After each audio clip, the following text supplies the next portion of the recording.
그러니까 디스플레이도 혼자 유일하게 고군분투 선방했는데 떨어져요. 반도체도 안 좋아, 모바일도 안 좋아. 그래서 실적에 대한 굉장히 우려가 있었고 실제 10조 9천억 정도 예상했는데 9조 1천억밖에 안 나오면서 실적이 진짜 심각하게 레거시가 안 좋구나, 그런 우려가 나왔고요.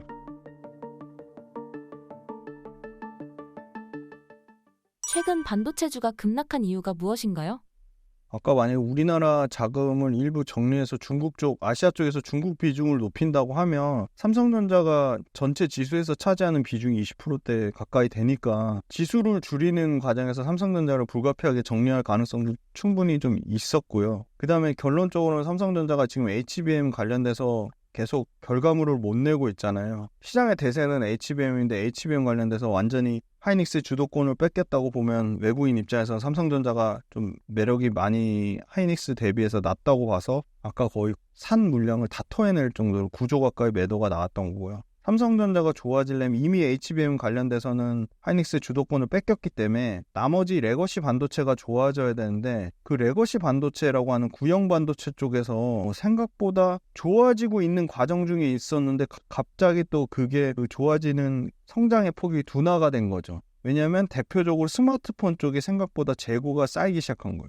스마트폰에 들어가는 모바일 칩 쪽이 재고 물량에 대한 우려가 좀 나오면서, 왜냐하면 폴더블 폰만 해도 초반에 되게 잘 팔렸는데 당연히 그건 사실 어쩔 수 없는 상황이긴 한데 갈수록 스마트폰 폴더블 폰이 판매가 부진됐죠. 그 다음에 생각보다 아이폰 16도 기대감이 컸었는데 뭐야, 아이폰 16 별거 없네 하고 잘 안 팔리죠. 그 휴대폰 시장 자체가 전반적으로 모르겠어요. 휴대폰 사면 얼마 만에 바꾸시는지 모르겠지만 생각보다 휴대폰 상황이 녹록치 않은 거예요.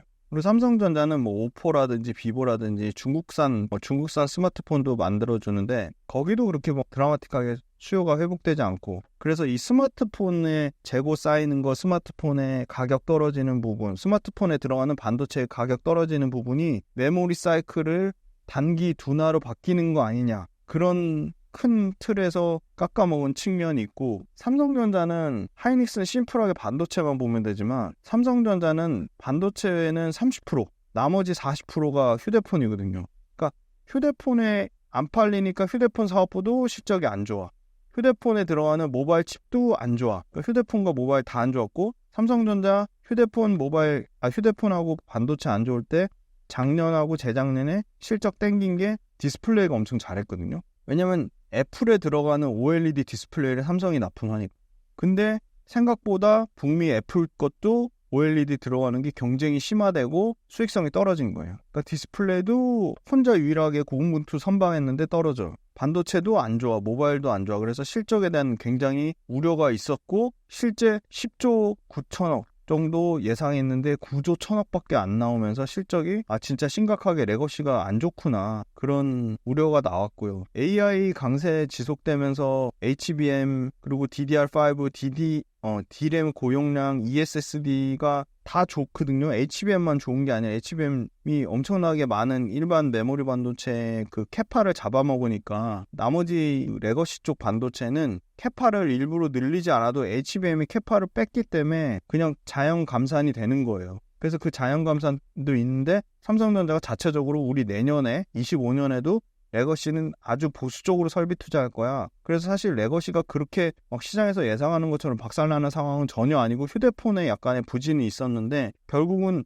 HBM 때문에 레거시 공급이 그렇게 급격하게 늘어나지 않아서 좋아질 것 같거든요. 그래서 메모리 사이클 종료가 아니라 그냥 단기 둔화다. 그래서 재반등하면 당연히 메모리 업계의 가장 최대 수혜주는 레거시 쪽에서는 하이닉스가 아니라 삼성전자이기 때문에 HBM이 삼성전자가 못 가져가더라도 DDR5랑 레거시 DRAM이랑 고용량 모듈이랑 SSD, 저장장치 이쪽이 좋아지면, 낸드까지 좋아지면 삼성전자가 최대 수혜주인데 안타깝게도 삼성전자 다니시는 분들도 삼성전자 미래에 대한 걱정을 많이 합니다. 그러니까 실적도 실적이지만 이 조직, 어떻게 보면 삼성 신뢰 조직, 그죠?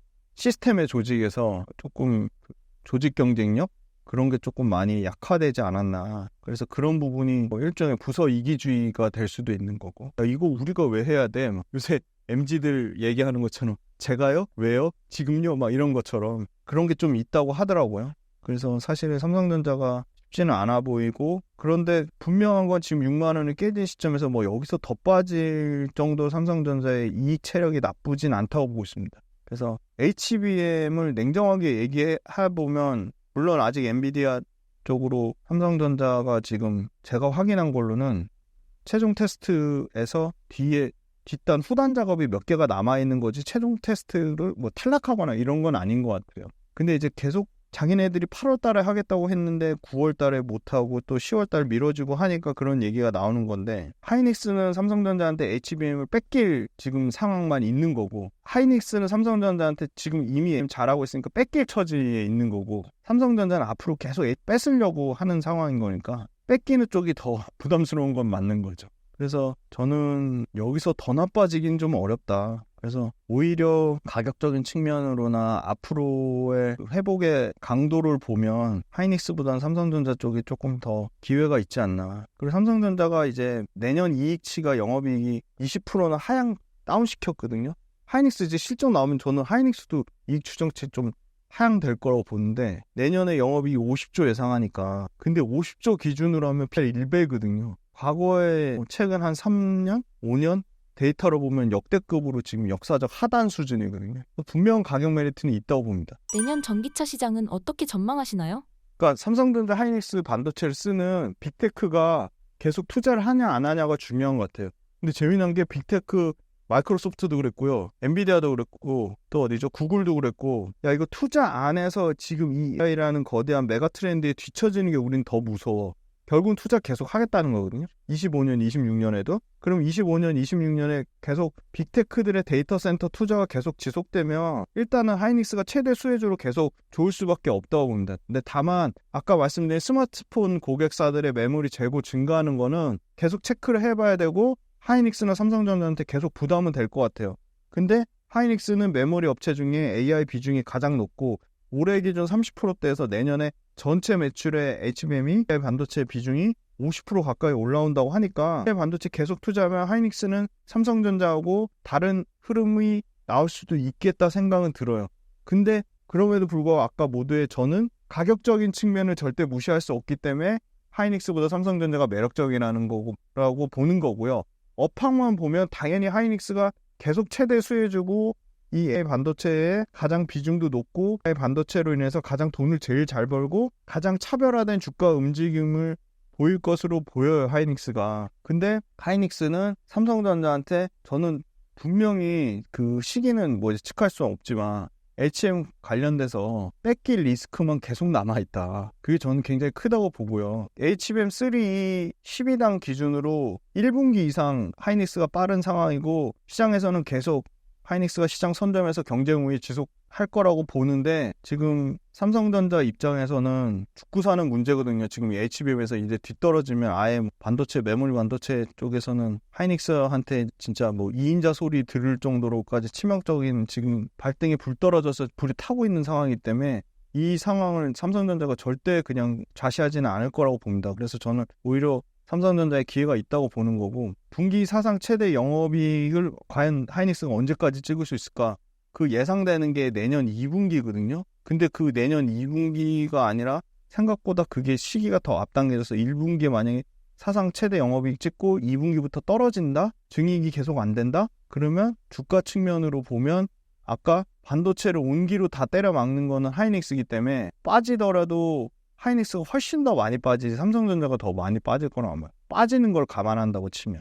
그래서 하이닉스가 더 어떻게 보면 이 반도체 공정, 반도체가 지금 공급이 수요보다 적어서 수요가 엄청나게 증가해서 가격이 늘어나는데, 벌써 지금 당장 D램이 가격이 20%씩 올라가고 낸드가 25%에서 28%씩 올라갔는데, 하이닉스 지금 예상되는 D램 가격이 10% 이상 줄어들어서 지금 12%에서 13% 정도 올라간다고 해요. 낸드는 지금 가격이 한 자릿수로 확 줄었어요. 지금 7% 올라간다고 하거든요.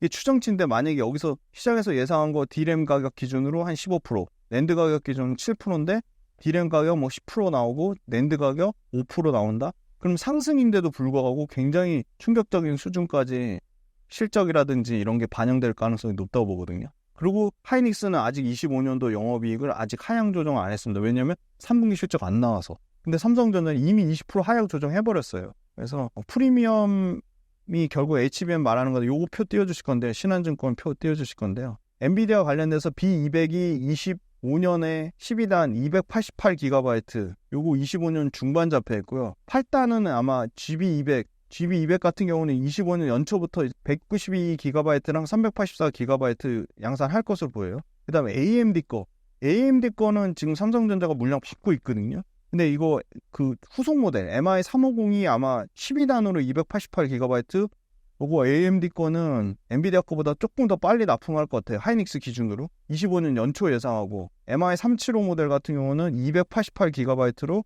요거는 하반기쯤, 중반에서 하반기 예상하니까 HBM 공급 가행은 좀 말이 안 되는 것 같고요. 왜냐면 삼성전자 하이닉스 빼고 마이크론 정도인데 마이크론은 뭐 10%도 안 되는 수준이에요. 뭐 8% 9%니까 그 3개밖에 없으니까 안 될 것 같고, 저는 HBM 문제보다는 아까 그 레거시 D램 쪽의 수요가 얼마나 받쳐주냐, 스마트폰 재고 쌓인 거 얼마나 회복되는지, 그 다음에 스마트폰 외에 다른 IT 기기, 일반 IT 기기, PC 쪽 얼마나 좀 회복되느냐, 그럴 것 같고, 서버는 견조하니까 모바일하고 PC가 중요합니다. 모바일하고 PC의 재고 상황, 모바일 PC의 가격 상황, 그 두 개를 좀 체크하면 반도체는 좀 좋아지지 않을까. 근데 그 좋아진 거 여부를 이미 하이닉스가 상반기 때 막 85%씩 주가 오르면서 너무 밸류에이션을 좀 땡겨간 측면이 있다. 마지막으로 신사임당 구독자분들께 한 말씀 부탁드립니다.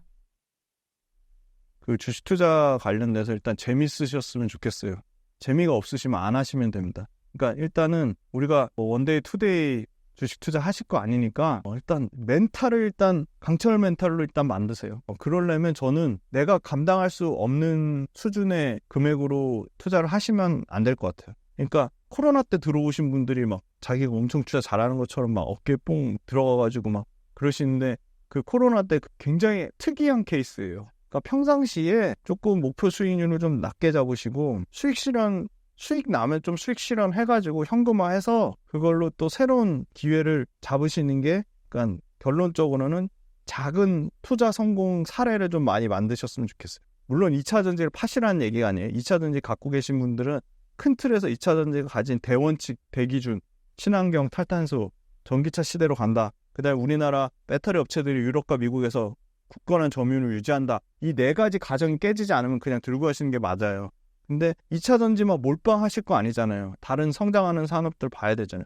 우리나라 코스피 시총 1등부터 15등 사이에 너무 완벽해요. 솔직히 반도체 있죠, 제약바이오 있죠, 2차 전지 있죠, 플랫폼 있죠, 금융 있죠. 그러니까 되게 잘 돼 있어요. 조선 있죠, 화장품 있죠. 그래서 다양한 업종을 공부하셔서 그 공부한 업종 가지고 실제 투자해가지고 소액이라도 5%면 5%, 10%면 10%, 15%면 15% 계속 그 투자로 성공하는 사례를 많이 쌓으셔서 그 경험이 밑바탕 돼서 그걸로 투자금을 이제 내가 500으로 성공해보면 한 700으로 늘려보고, 700으로 성공하면 1000으로 늘려보고, 1000 성공하면 1300으로 늘려보고, 그런 과정들이 쌓이다 보시면 다 구독자분들이 반드시 경제 독립이나 경제적 자유를 누리실 거라고 보고요. 그리고 그때 그 내용 유튜브에서 의미 있는 내용 들으셨거나, 아니면 내가 어떤 레포트를 보셨거나, 아니면 내가 오늘 시장을 보는데 시장에서 어떤 특징적인 흐름을 보셨다. 뭐 예를 들어 오늘 같은 경우는 비만 치료제 날라갔잖아요. 뭐 펩트론 같은 거. 그러면 펩트론 15% 올라갔네. 펩트론 갖고 있는 애 부럽다. 이렇게 하지 마시고 펩트론 왜 올라갔지? 펩트론이 최근에 어디랑 계약했지? 일라일릴리라는 회사랑 계약했구나. 일라일릴리는 뭐 하는 회사지? 그런 거를 복귀한다고 하거든요. 내가 그 종목 안 갖고 있어도 시장에서 반짝반짝 움직이는 종목들은 다 메모를 해서 기록을 해두시면 어느 순간에 이거 내가 계속 보던 종목인데 이런 이슈가 있었네 하고 투자 기회를 찾으실 수 있습니다. 그래서 여기 나오시는 분들 거 듣고 한 개로 듣고 한 개로 절대 흘리지 마시고 그 복귀 꼭 기록, 메모해서 나만의 노트로 만들어 두시면 그게 엄청난 투자 전략이 될 거라고 믿습니다. 그리고 그 김지윤의 훈훈한 주식 유튜브 채널에도 다양한 기업들 펀더멘털 진짜 디테일하게 소개하니까 많은 관심 부탁드리겠습니다.